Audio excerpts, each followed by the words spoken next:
Nos quedamos por aquí, doctores. Sí, ¿no? Sí.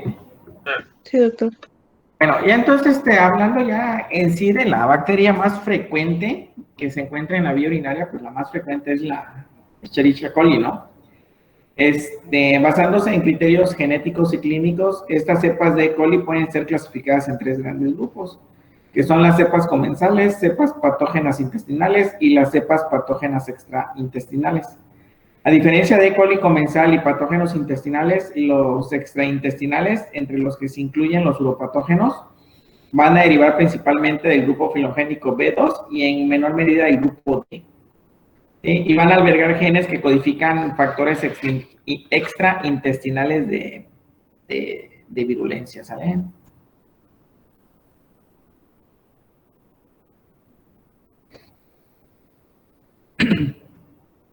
¿Qué características tienen estas E. coli? Pues va a tener una herencia bacteriana por adhesinas bacterianas, va a tener pilosidades tipo 1, que estas van a ser sensibles a la manosa, y van a tener pilosidades tipo P, que son resistentes a la manosa, y estos son los que van a producir principalmente lo que son las pielonefritis.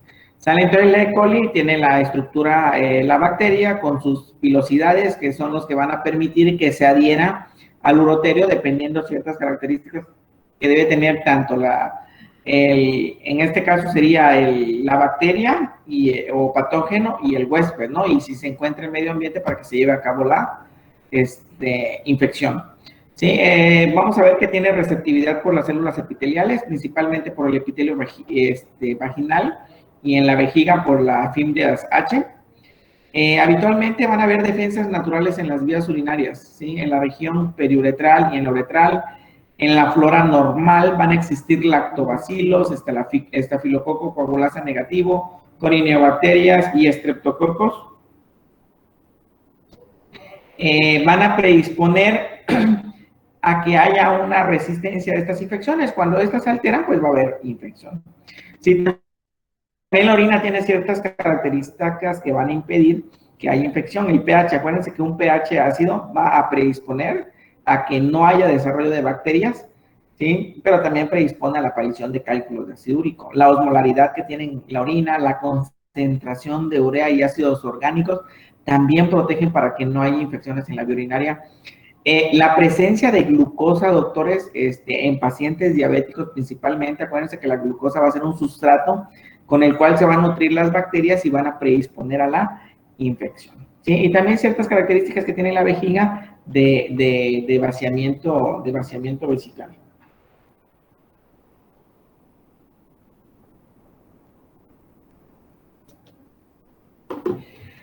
¿Qué alteraciones pueden haber en los mecanismos de defensa, doctores?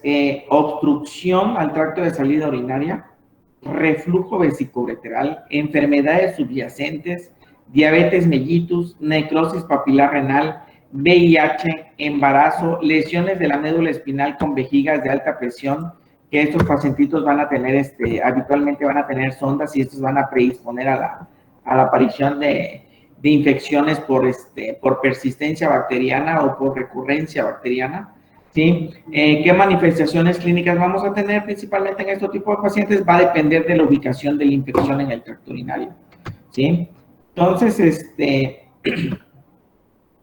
a nivel vesical, acuérdense que los síntomas para poder establecer que hay una infección en la vía urinaria, previamente se le conocía como síntomas irritativos. Actualmente se les conoce como síntomas al llenado vesical.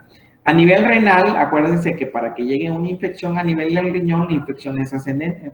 Van a tener fiebre, dolor, ataque al estado general, que por lo regular siempre van a ir acompañados de síntomas al llenado vesical, por lo que les comenté del ascenso que van a tener estas bacterias en la vía urinaria. Sí, el diagnóstico, pues el diagnóstico va a ser clínico. Acuérdense que por lo regular los diagnósticos se establecen mediante la clínica y los estudios sirven para confirmar o corroborar el diagnóstico. Los que se le tiene que hacer de a cajón a los pacientitos que tienen infecciones de vías urinarias, pues son un examen general de orina y un urocultivo. En el examen general de orina, para poder establecer si realmente existe una bacteria, dependiendo en el examen microscópico, en el sedimento, si existen más de 10 más de 10 leucocitos por campo, que es patognomónico de una infección en las vías urinarias. También la presencia de esterasa leucocitaria o bien la presencia de cilindros leucocitarios me dan el diagnóstico de una infección en las vías urinarias. No tanto así la presencia de nitritos positivos, doctores.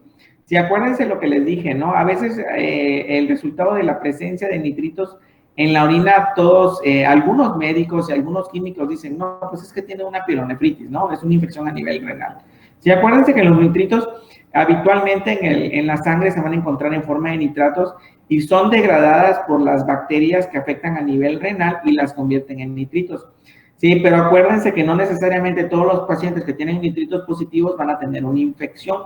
Cosa contraria que si clínicamente, ¿sí? Que si clínicamente tengo estos datos, aunque no tenga yo los nitritos, pues es una pielonefritis. No tengo que encontrar nitritos en la orina positivos para decir que tiene una pielonefritis. Les vuelvo a repetir, el diagnóstico de una pielonefritis aguda, doctores, es clínico. No a todos los pacientes con infecciones de vías urinarias les tengo que pedir estudios de diagnóstico por imagen, doctores. Tienen sus indicaciones específicas, ¿no? ¿Cuál es la principal indicación? Que a pesar de que yo le esté dando tratamiento, ¿sí? Estos pacientitos continúan con la fiebre, continúan con la sintomatología, principalmente fiebre, pues sí les tengo que hacer estudios de diagnóstico por imagen. El que se realiza habitualmente, inicialmente, va a ser un ultrasonido de vías urinarias, doctores. Si yo encuentro algo sospechoso que amerite realizarle una tomografía, pues le realizo una tomografía simple y contrastada, dependiendo cuál es el diagnóstico que yo estoy sospechando y también las características del paciente, porque acuérdense que hay que valorar las características del paciente para valorar si yo le puedo aplicar medio de contraste al paciente, ¿no? O sea, tiene que tener una creatinina normal. Estos son principios del tratamiento antibiótico generalizado. Permítame un segundito.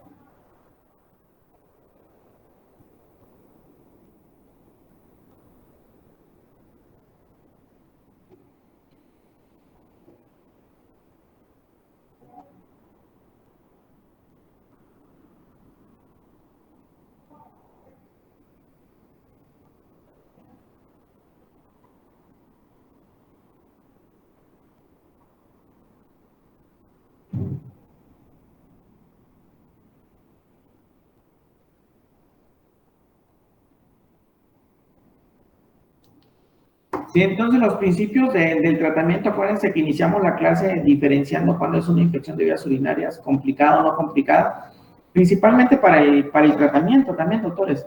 ¿Sí? Ahorita vamos a ver cuál es el tratamiento dependiendo si es complicado o no complicado. También tenemos que valorar la resistencia de antibióticos de las bacterias. Acuérdense que hay una resistencia cromosómica hereditaria, principalmente por Pseudomonas, Proteus y Klebsiella, que van a ser resistentes a la nitrofurantoína o a la macrodantina. Y entonces, aunque en un monocultivo a mí me digan, pues sí, tiene desarrollo a más de 100,000 unidades de Pseudomonas o 100,000 unidades de formadoras de colonia de Proteus y me digan sensible a nitrofurantoína, pues yo sé de a cajón que no, porque tiene una resistencia genética este tipo de antibiótico a estas bacterias. Entonces, no les voy a dar de primera instancia este antibiótico. Sí, cuando tenemos una resistencia ya adquirida, como es el caso de E. coli, es el uso indiscriminado de antibióticos, ¿no? Acuérdense lo que ya les comenté, o no sé si fue a ustedes o al otro grupo, pero aproximadamente existe una resistencia del 40%, ¿sí? De las sulfas, el Bactrim, a la E. coli y 20% a las quinolonas. ¿Sí? Entonces, los principios del tratamiento, cuando es una no complicada, vamos a tomar todos estos criterios, doctores, y el antibiótico que ustedes gusten les pueden dar de acuerdo a las características del paciente y lo que sospechemos nosotros de infección de vías urinarias, ¿sí?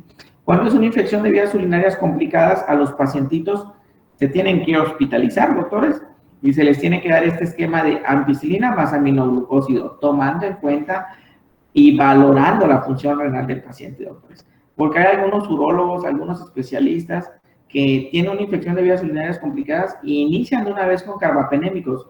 cuando el manejo inicial de elección es la combinación de una ampicilina más aminoglucósido. Claro que si yo tengo un paciente que tiene daño renal y no puedo utilizar nefrotóxicos como es el aminoglucósido, pues sí puedo utilizar carbapenémicos. Y acuérdense que de los carbapenémicos, principalmente lo que es el imipenem, por lo regular viene combinado con cilastatina. Y la cilastatina, pues es un nefrotóxico, entonces por eso no se utiliza el imipenem. Lo que sí se utiliza es el meropenem y se tiene que ajustar de acuerdo al daño renal que tenga el paciente, ¿no? Y valorar las características que ya le había yo comentado para los pacientitos que tienen una infección de vías urinarias no complicadas.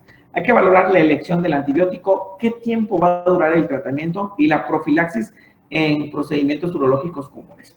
Sí, la duración del tratamiento, doctores, alguna literatura, creo que por aquí viene un cuadro, ahorita vamos a ver el cuadro.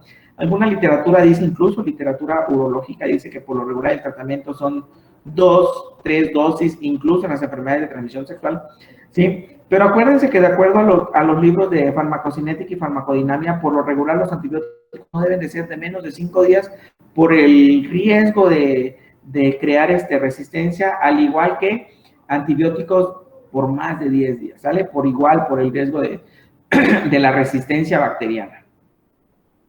¿Cómo actúan estos fármacos? Los betalactámicos como la penicilina, las cefalosporinas, el astronam van a inhibir la síntesis en la pared celular de la bacteria, ¿sí? ¿Y cuál va a ser el mecanismo de resistencia de estos antibióticos? Pues la producción de beta-lactamases. Los aminoglucósidos actúan inhibiendo la síntesis de la proteína ribosómica y el mecanismo de resistencia va a ser un descenso regulado en la absorción del fármaco.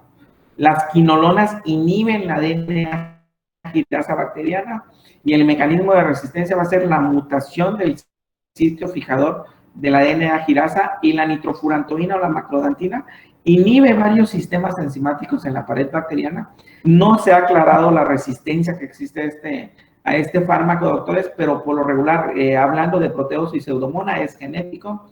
Y algunas otras bacterias no es que sea resistencia, sino que no actúa al 100% en las infecciones de vías urinarias la nitrofurantoína. ¿Por qué, doctores? Si alcanza niveles óptimos en la orina, ¿sí? Si alcanza niveles óptimos en la orina, pero la vida media en la orina es muy corta, ¿sí? Entonces se elimina rápidamente y por ende, pues no va a hacer ese efecto de inhibir los sistemas enzimáticos en la pared de la bacteria, ¿no? Las sulfas, ¿cómo van a actuar las sulfas, doctores? Va a actuar mediante el antagonismo del metabolismo de los folatos en las bacterias, y el mecanismo de resistencia va a ser eliminando el folato del ambiente, principalmente los enterococos, ¿no?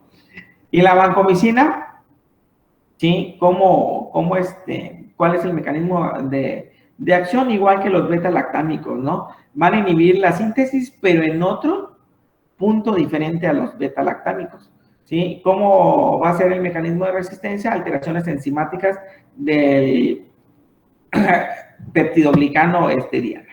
Sí, y hablando de infecciones bacterianas, infecciones vesicales, igual, ¿no? La infección complicada o no complicada, pues va a ser en toda la vía urinaria, doctores, ¿sí? La cistitis no complicada va a ser la inflamación de la vejiga, siendo la más frecuente de origen infeccioso. Va a ser más frecuente en las mujeres, ya habíamos comentado por qué es más frecuente las infecciones de vías urinarias en las mujeres. Van a haber factores de riesgo para la aparición de la infección: reducción del flujo sanguíneo a nivel de la vejiga, estimulación de la colonización, facilitación del ascenso de las bacterias a través de la uretra. Clínicamente van a presentar síntomas al llenado, disuria, polaquiuria, tenesmo vesical principalmente. Pueden ir acompañados de hematuria y dolor suprapúbico, dolor en el hipogastrio, ¿sí? Hay que hacer un diagnóstico diferencial con traumatismos a nivel vesical, exposición a fármacos, irritantes uretrales, infecciones a nivel de la vagina en las mujeres, pielonefritis aguda con cistitis asociada. Por lo regular, siempre una pielonefritis va a ir asociada a cistitis por el ascenso de la infección en la vía urinaria, ¿no? Entonces, acuérdense que para el diagnóstico de una cistitis va a ser clínico mediante el estudio de examen general de orina y urocultivo. Quise poner este frasco intencionadamente y poner ahí el término piuria, que realmente el término que se debe utilizar, doctores, es leucocituria más que piuria. Si la leucocituria va a ser definida anteriormente como la presencia de leucocitos en la orina, más de 10 leucocitos por campo de gran aumento, se va a considerar como un marcador importante de cistitis, doctores. Por lo regular, no es necesario estudios de radiodiagnóstico, a menos de que yo sospeche que este proceso infeccioso sea secundario a alguna otra patología o vaya concomitante con otra patología. Por ejemplo, si yo tengo un paciente masculino de 50 años de edad con infecciones de vías urinarias recurrentes, hombre, 50 años, ¿en qué otra afección puedo pensar, doctores?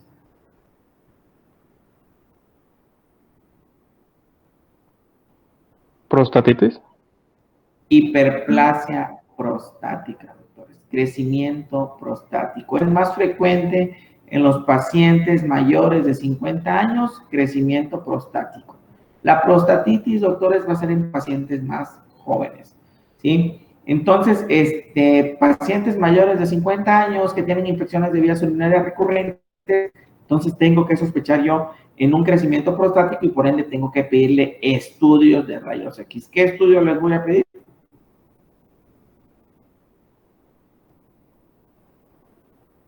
¿Qué estudio le voy a pedir, doctores? Edwin. Un crecimiento prostático. Un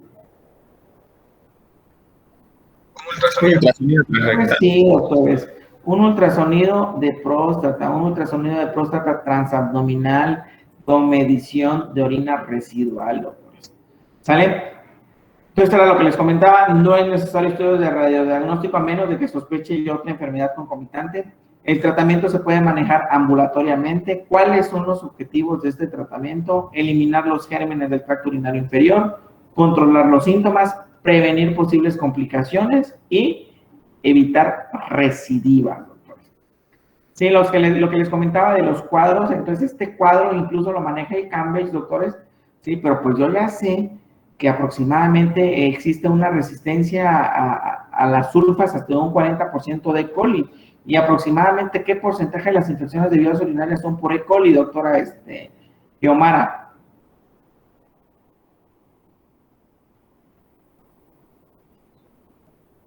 ¿90%? Del 86, Xiomara, tienes voz masculina. 85,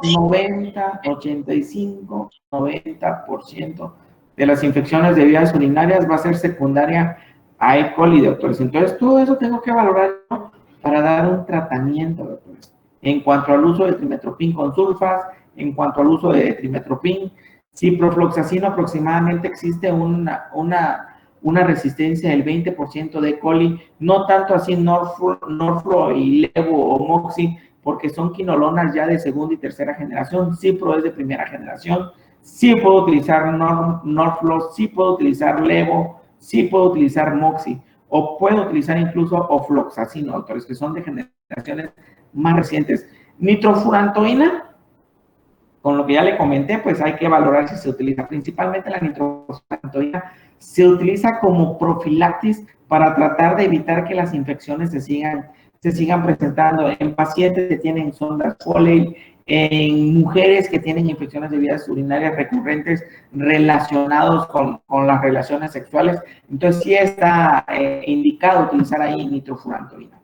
Sí, bacteriuria sintomática que ya habíamos comentado, por lo general no hay tratamiento a menos en tres entidades, en pacientes que son mayores de edad, en pacientes que tienen cánceres en vías urinarias, llámese nefrostomías, llámese catéter JJ, y en mujeres embarazadas. Les vuelvo a repetir, porque mujeres embarazadas, la principal causa de aborto de cuarto término son las infecciones en las vías urinarias.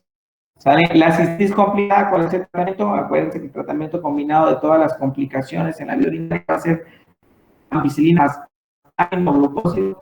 Se presenta principalmente en pacientes con compromiso de vías urinarias inferiores o por organismos patógenos resistentes a los antibióticos. Se van a manejar intrahospitalariamente, doctores, por el riesgo de que se pueda complicar aún más. Doble esquema ya mencionado, de 10 a 14 días. Por lo regular, se dejan pasar 7 días cuando termina el antibiótico, doctores, y se realiza un urocultivo de control para ver si ya se radicó la infección. O hay veces que a pesar de que tenemos el tratamiento con el doble esquema, el paciente o la paciente continúa con fiebre, continúa con síntomas al llenado vesical, pues no es necesario esperar que termine el tratamiento y 7 días después hacerle el urocultivo, ¿no, doctor? Si continúa con fiebre, pues hacerle el urocultivo y hacerle estudios de radiodiagnóstico, como es un ultrasonido o una tomografía. ¿Sale? Hay veces que los químicos dicen, no, que si está tomando antibiótico no se le puede hacer el urocultivo porque va a salir alterado. No, doctor, aquí, aunque esté con antibiótico y continúa con fiebre, hay que mandarle hacer el urocultivo, incluso dependiendo la severidad de la infección en las vías urinarias, le tenemos que hacer hemocultivo en pico febril de ambos brazos, pues para ajustar e irnos adelantando, porque ya sabemos que el reporte preliminar de un cultivo, ya sea en sangre o ya sea en orina, tarda aproximadamente, el preliminar, 4 días y el definitivo más o menos de 6 a 7 días. Entonces hay que irse adelantando a todos esos posibles problemas que vamos a enfrentar en un diagnóstico de una infección vesical complicada, ¿no? Hay que valorar si son infecciones urinarias no resueltas, ¿sí? Indica que el tratamiento inicial no fue el adecuado para eliminar la infección. Si los síntomas del paciente son importantes, el manejo con fluoroquinolonas es apropiado hasta tener los resultados. Les vuelvo a repetir, no es necesario traer el urocultivo para iniciar un tratamiento empírico. Tengo que iniciar el tratamiento empírico profiláctico y posteriormente que yo ya tenga el resultado del urocultivo, pues voy a iniciar el tratamiento de supresión bacteriana de acuerdo, ¿sí? De acuerdo a los resultados del urocultivo. Sí, las infecciones de vías urinarias no resueltas pueden ser secundarias también a persistencia bacteriana al manejo inicial, ya sea porque el paciente o la bacteria va a tener un desarrollo de resistencia en bacterias susceptibles al principio del tratamiento, ¿no? O sea, puede cambiar la susceptibilidad de la resistencia. Al principio era sensible y posteriormente, conforme va pasando el tratamiento, adquiere resistencia a este antibiótico y por ende, pues ya no va a ser efectivo el antibiótico, ¿no? O bien por la presencia de un segundo microorganismo patógeno que en un principio no sospechábamos de él y que es resistente al antibiótico que estamos usando. De hecho, los urocultivos, cuando hay 1 o 2 infecciones bacterianas, nos los va a reportar el urocultivo. Si hay más de 2 bacterias en un urocultivo, se le considera muestra contaminada, doctores. ¿Estamos de acuerdo? Cierto. También, sí, también puede ser secundaria una reinfección, azoemia, necrosis papilar por el abuso de analgésicos, cálculos en las vías urinarias, infecciones autoinfligidas, ¿no? Hay pacientes psiquiátricos que se introducen objetos a nivel de la uretra con la finalidad de producir patologías en la vía urinaria, ¿no? El tratamiento, como ya se mencionó previamente dicho, en infecciones urinarias no recurrentes se puede utilizar el uso de fluoroquinolonas, teniendo cuidado del uso del ciprofloxacino principalmente, ¿no? En las infecciones de vías urinarias recurrentes, son pacientes que tienen una infección de vía urinaria recurrente cuando presentan 3 o más infecciones sintomáticas en el plazo de 12 meses, o bien cuando presentan 2 o más infecciones sintomáticas en 6 meses, doctores. Sí, y acuérdense que las principales causas de infecciones de vías urinarias recurrentes van a ser 2, por persistencia bacteriana o por reinfección. Las reinfecciones son cuando las bacterias se introducen del exterior y las persistencias bacterianas son cuando las bacterias existen adentro del organismo, en la vía urinaria principalmente. Acuérdense que las principales causas son cálculos de persistencia, cálculos en las vías urinarias, cáncer hiperplasia prostática. ¿Cómo voy a prevenir la recurrencia? Mediante medidas generales para la prevención de la recurrencia incluyen limitar el uso de espermicidas al tener relaciones sexuales, el uso de tapón vaginal, que lo utilizan muchas mujeres, predispone a infecciones, aumentar la ingesta de líquidos y practicar la micción postcoital temprana. Esto es importante que se lo lleven ustedes, porque cuando estén haciendo su servicio les van a llegar este tipo de pacientitas que van a referir que aumentan las infecciones de vías urinarias precisamente después de tener relaciones sexuales. Hay que insistirles en la ingesta de líquidos, este tipo de prácticas miccionales, o bien utilizar profilácticamente algún antibiótico, ¿no? Se han tratado siguientes terapéuticas: profilaxis antimicrobiana, continúa siendo efectiva a dosis bajas o poscoital o antes de tener relaciones sexuales. En pacientes mujeres añosas que tienen estas infecciones en vías urinarias, ¿sí? Entonces sabemos que es secundario a la supresión estrogénica, entonces podemos utilizar estrógenos tópicos, ¿no? Lo que es el Premarin a nivel genital, intravaginal, ¿sí? Para cambiar todos esos cambios que hay a nivel de la vulva, ¿no? Que hay una atrofia vulvar, resequedad, por ende va a haber mayor infección, por ende va a haber también dolor al tener relaciones sexuales, o sea, dispareunia. Entonces todo eso se va a mejorar con el uso de la terapia estrogénica local. Entonces, uso de vacunas para las infecciones, ingesta de arándano rojo o cranberry y aplicación vaginal de lactobacilos también para evitar las infecciones. La profilaxis antimicrobiana puede ser continua a dosis baja o poscoital. Puede utilizarse nitrofurantoína, el Bactrim, que es el trimethoprim con sulfamethoxazol, y fluoroquinolonas. En la nitrofurantoína se utiliza de 50 a 100 miligramos al día, el Bactrim de 40 a 200 miligramos diarios o dosis alternas.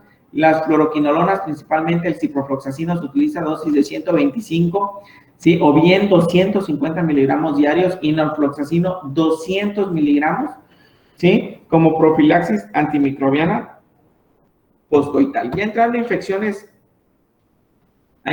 ya vías urinarias a nivel renal o altas, déjenme ver qué horas son, todavía tenemos chance de avanzarlo un poquito.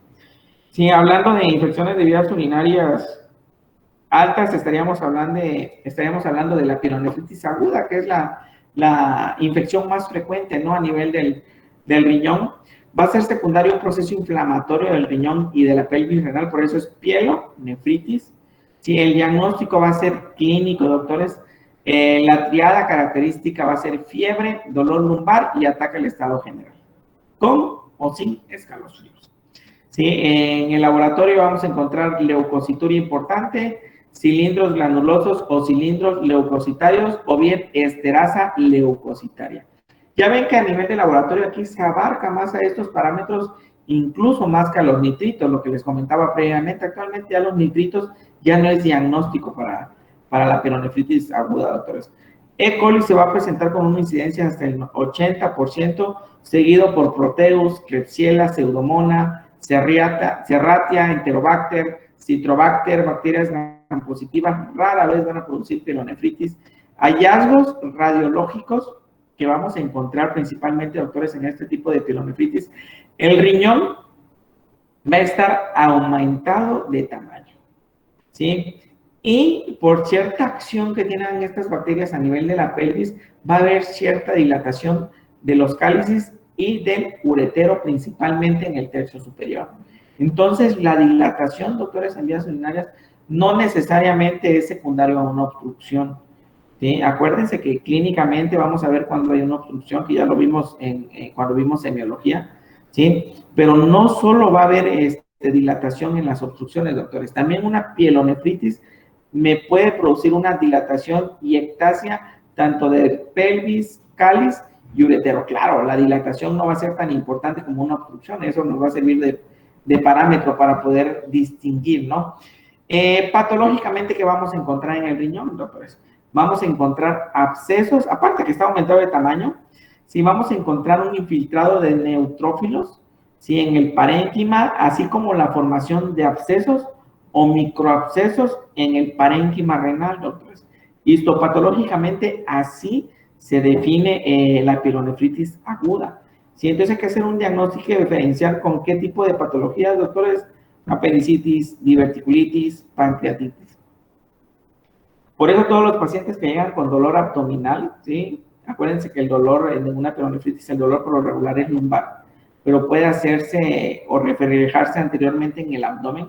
Y la principal diagnóstico diferencial de los pacientitos en los cuales se sospecha un cuadro de apendicitis, colecistitis o un cuadro de abdomen agudo, pues hay que diferenciarlo de una infección de vías urinarias. Cuando estén haciendo el internado, se van a dar cuenta que de cajón a todos estos pacientitos quirúrgicos les van a pedir examen general de orina para descartar una infección en la vía urinaria. Y pues clínicamente estos pacientitos se puede diferenciar una clínica de una pielonefritis de una apendicitis, ¿no?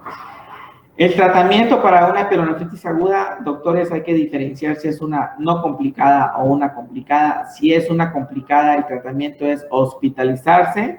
Sí, el tratamiento es hospitalizarse y doble esquema, ampicilina más aminoglucósido por el riesgo de complicación. Hay que valorar si está asociada a obstrucción o no, o bien, si es una infección de vías urinarias no complicadas, estas son las guías europeas y las estadounidenses para hacer el tratamiento profiláctico o incluso el tratamiento empírico de estos pacientitos, ¿no? Los de primera elección son las fluoroquinolonas de 7 a 14 días, de preferencia quinolonas de segunda y tercera generación. Sí, las alternativas son trimetoprim. Un servidor casi no utiliza trimetoprim para infecciones en vías urinarias si es sensible, teniendo ya un urocultivo, pero acuérdense que no siempre nos van a llegar con urocultivo.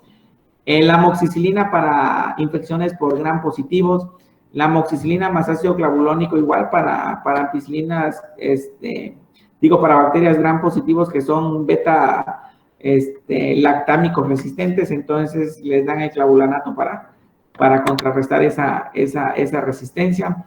Parenteralmente, en las complicadas, como ya les comenté, aminoglucósidos, por lo regular, cuando es complicada, es con ampicilina, el uso de fluoroquinolonas también para parenteral o cefalosporina. Y al lado, pues ya es la guía europea, ¿no? Esta es la guía de Estados Unidos y la guía de europea. Son muy similares en las de primera elección, pero en las alternativas van cambiando, ¿no? En las alternativas van cambiando. ¿Vale? Bueno, la nefritis bacteriana aguda, focal o multifocal. Sí, es una forma grave, poco frecuente de infección renal aguda con infiltrado leucocitario intenso que va a estar limitado nada más a un solo lóbulo. Entonces, por eso se le considera como focal, o bien que está involucrado múltiples lóbulos, por eso se le llama multifocal. Entonces, clínicamente, la sintomatología va a ser el mismo, fiebre, dolor y escalofríos y ataque al estado general, nada más que la intensidad de esta sintomatología es más grave. ¿Sí? Entonces, si me llega un pacientito con toda esta sintomatología, pero el paciente lo refiere con más gravedad, pues entonces lo que tenemos que sospechar es en una nefritis bacteriana aguda. Sí, por lo regular estos pacientitos van a ser diabéticos y la sepsis es muy frecuente en estos pacientes. ¿Qué vamos a encontrar en una urografía excretora? Vamos a encontrar una masa delimitada en el riñón o en el parénquima renal, o sea, delimitada en el parénquima, pues. Pero dentro del riñón ya va a estar mal delimitada esta tumoración, que va a estar compatible con un absceso renal o incluso con un tumor, ¿no? Pero por lo regular, a menos de que sea un tumor que haya tenido primero el tumor y se haya infectado, o que un absceso se convierta en tumor, es muy, muy, muy raro. Pero sí es más frecuente que algún tumor se abscede o se infecte, sí, doctor. ¿Sí? Entonces, aparte de la urografía excretora, para darle el seguimiento a estos pacientitos, se realiza con la urografía excretora, con el ultrasonido, y el gol estándar, doctores, para el diagnóstico de la nefritis bacteriana aguda o focal y que nos va a permitir diferenciar de un tumor, pues va a ser la tomografía simple y contrastada, doctores. Hay que tener en cuenta que estas infecciones van a cursar por la sepsis que presentan, pueden cursar con afección renal, doctores. Sí, puede haber elevación de azoados sin que haya un daño crónico establecido, ¿no? Pero la sepsis sí puede elevar estos parámetros. Entonces hay que hidratar bien al paciente, hacerle la química sanguínea para poderle hacer el estudio contrastado a estos pacientitos, que sería lo ideal. Sí, entonces en el ultrasonido, ¿cómo se van a ver, doctores? Miren cómo se ven estas zonas hipoecoicas en el ultrasonido. Se ven estas zonas hipoecoicas, se ve 1, 2, 3, 4 zonas, entonces ya se le considera una nefritis bacteriana multifocal, porque está presente estas alteraciones radiológicas, pues en muchos focos del riñón, ¿no? Así se ve en el ultrasonido y vean cómo se ve en la tomografía. Esta es una tomografía ya con la fase de eliminación, o sea, es una simple y contrastada. Actualmente ya está con la fase de eliminación. El contraste blanco ya se está eliminando en los sistemas colectores sin el uréter. Y entonces vean cómo se ven aquí en el ultrasonido, son zonas hipoecoicas, y aquí en la tomografía son zonas hipodensas. Igual se ve 1, 2, 3, 4 zonas hipodensas. Entonces, eso es una nefritis bacteriana aguda multifocal, doctores. El tratamiento, hidratación, ATV por vía intravenosa, por lo regular siempre es ampicilina más aminoglucósido, doctores. El tratamiento se debe instaurar lo más antes posible por el riesgo de progresión y la formación de abscesos. El manejo IV debe ser mínimo 7 días, seguidos por 7 días de antibióticos vía oral, pero por lo regular yo les doy de 7 a 14 días intrahospitalarios, máxime 10 y 14 días vía oral ya cuando se van a su casita, ¿no? Otra entidad a nivel del riñón es la pielonefritis enfisematosa, que es una infección parenquimatosa y de la grasa perirenal, que va a ser necrosante, aguda, inducidas por microorganismos urinarios formadores de gas. ¿Cuál es la principal bacteria que va a formar gas? E. coli, doctores. Es más frecuente en pacientes diabéticos, ¿sí? La E. coli, como ya les comentaba, son microorganismos que pueden producir dióxido de carbono a través de la fermentación del azúcar. Va a estar asociado por lo regular la pielonefritis enfisematosa con obstrucción urinaria por cálculos urinarios, por necrosis papilar, por compromiso significativo de la función renal. Ojo, tiene una tasa de mortalidad alta la pielonefritis enfisematosa si no actuamos oportunamente, con una mortalidad hasta del 43%. Las infecciones a nivel del riñón, doctores, son serias, son severas y hay que darles el tratamiento que corresponde. Se presenta más en mujeres. Clínicamente van a tener fiebre, dolor, ataque al estado general, escalofrío, va a ir náuseas, vómito y no van a responder al tratamiento con antibióticos IV, doctores. Por lo regular no mejoran. Y entonces nosotros estamos obligados a hacerles estudios de rayos X, ¿no?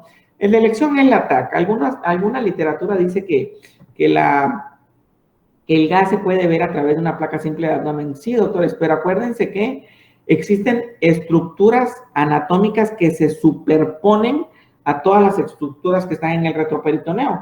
Y estas estructuras que están antes o anterior del riñón, pues son en el intestino, doctores. Y en el intestino es normal encontrar gas. Entonces va a ser muy difícil que puedas tú diferenciar si ese gas se encuentra en el riñón o se encuentra en el intestino. Por eso, el estudio de elección para estadificar este tipo de pacientes, pues es una tomografía y nos sirve para hacer una clasificación que se llama clasificación de Juan, que ya lo vimos cuando vimos radiodiagnóstico, y nos va a servir hacer esta clasificación de Juan para darle el tratamiento al paciente, ¿no? Por lo regular, en el grado 1, cuando el gas se encuentra limitado al sistema colector, pueden mejorar con puro antibiótico, dándole un seguimiento estricto, o bien colocándole un catéter JJ endoscópicamente más antibiótico, les va mejor a los pacientes. El grado 2 es cuando hay gas en el parénquima renal. Aquí de a cajón a todos los pacientes se les tiene que poner catéter J y antibiótico terapia. El grado 3A y 3B es ya cuando está fuera del riñón el gas, involucrando la grasa perirrenal en el 3A y la grasa pararrenal en el 3B. El tratamiento, doctores, es quirúrgico, por lo regular a cielo abierto, ¿sí? Valorar drenar ese gas o incluso valorar quitarle el riñón, doctores. Un servidor, por lo regular, cuando el gas está en grado 2, 3A o 3B y el paciente está en choque séptico o está en sepsis, yo les quito el riñón. Les va mejor con eso, doctores. Incluso hubo un paciente aquí, hace como 3 años, que estaba en terapia intensiva. Estaba chocado y el paciente ya con tendencias a falla orgánica múltiple y tenía una clasificación de Juan grado 1, doctores. ¿Sí? Grado 1 el paciente. Y dije yo, no, pues por las condiciones en las que está, le va a ir mejor quitándole el riñón que poniéndole un catéter y esperando a que haga efecto el catéter y a que haga efecto el antibiótico. Entonces le quité el riñón y le fue muy, muy, muy bien al paciente. Nada más que como el antecedente de ser diabética, añosa, mujer, mayor predisposición a presentar infecciones de vías urinarias, pues le leí la cartilla que se tiene que cuidar de eso porque ya solo tenía un riñón y gracias a Dios ya hasta le di de alta.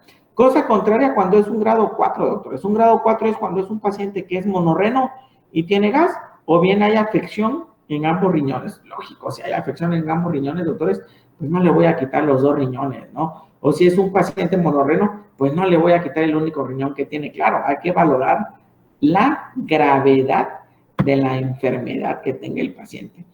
A grandes rasgos, esto es para que vean cómo se ve el gas, doctores. Aquí se ve el gas en el parénquima renal. Vean cómo se ve gas también en el intestino, las zonas hipodensas, doctores. Aquí se ve en el parénquima renal. ¿Qué grado sería esta de la clasificación de Juan, doctores? A ver, doctora Paola Karina, que el día de hoy no nos antojaste. ¿Qué clasificación de Juan sería? Pues estas 4 imágenes. Doctor, ¿podría ser? Ah, sí, gracias. Ese sería la primera. Bueno, todo eso es uno de la misma, ¿verdad? Es la misma tomografía en diferentes cortes, doctores. Si hay gas, se encuentra nada más en el parénquima renal. Clasificación 1, ¿no? No, la clasificación 1 es cuando está en la pelvis renal, doctores. ¿Sí? Cuando está en el parénquima renal es grado 2. Cuando está en el parénquima renal es grado 2. ¿Sale? Entonces, miren, aquí ya se ve, este es el grado 2, miren cómo está dentro del riñón. Igual este está dentro del riñón. Está adentro del riñón y los cálices, pero miren cómo se ve adentro del riñón. Grado 2, grado 2. Este, doctores, ya está fuera del riñón, incluso ya hay destrucción del parénquima renal, doctores.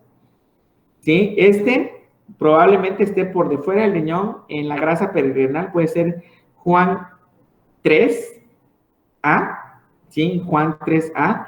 Y este pues es todo el parénquima renal, ¿no? De hecho, este es un grado 4, doctores. Ya ven, hay gas en los 2 riñones, ¿no? Y el tratamiento pues no es quitarle los 2 riñones, ¿no? Meterle catéter doble J en los 2, sí, darle antibiótico y estar hospitalizado y que Dios lo bendiga prácticamente, ¿no? Porque el pronóstico es muy, muy malo. Aquí está el tratamiento, es una urgencia quirúrgica, depende del estadio de acuerdo a la clasificación de Juan, que puede ser desde una simple administración de ATB, de antibióticos parenterales, colocación de JJ, drenaje percutáneo o drenaje a cielo abierto, o nefrectomía simple, doctores. ¿Salen? Lo vamos a dejar hasta ahí. Son temas que lo más seguro no vieron ustedes en clases. Si se van basando en los temas, van a estar viendo ahí si no mal recuerdo, creo que prostatitis, ¿no? Estaban con prostatitis y luego creo que viene tuberculosis genitourinario, pero pues son cuadros que van a ver frecuentemente ustedes acá, ¿no? Y entonces, pues, les va a servir. Y aparte, acuérdense que aquí son clases de clínica más que clases de aula, doctores. ¿Dudas, preguntas hasta ahí, doctores? Yo tengo una duda, doctor. A ver, doctora. En cuanto a infecciones no complicadas, usted nos presentó una tablita con los medicamentos que algunos se daban 3 días, a excepción de la nitrofurantoína. ¿No hay algún problema ahí? Es que nuestro doctor de teoría nos dice y nos regaña de que no podemos dar menos de 7 días los antibióticos, sea cual sea. No, acuérdate, doctora. Acuérdense, doctores, que les dije. En la literatura, en el Smith, busquen en el Smith. Si tienen chance de verlo en el Campbell, busquen en el Campbell. En el Campbell dice 4 o 3 días. ¿Y qué les dije yo, doctores? De acuerdo a farmacocinémica y farmacodinamia, que ya vieron en el Goodman y Gilman, los antibióticos, doctores, no son menos de 5 días, ni más de 10 días. ¿Sí lo escuchaste o no lo escuchaste cuando lo dije? No, es que se estuvo cortando mi audio.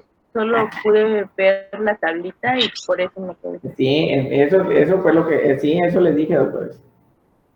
Hoy estamos a 19. Vámonos rápido, ¿no? Para la asistencia, porque ya se van a ir a sus clases. Doctor, yo tengo una duda también.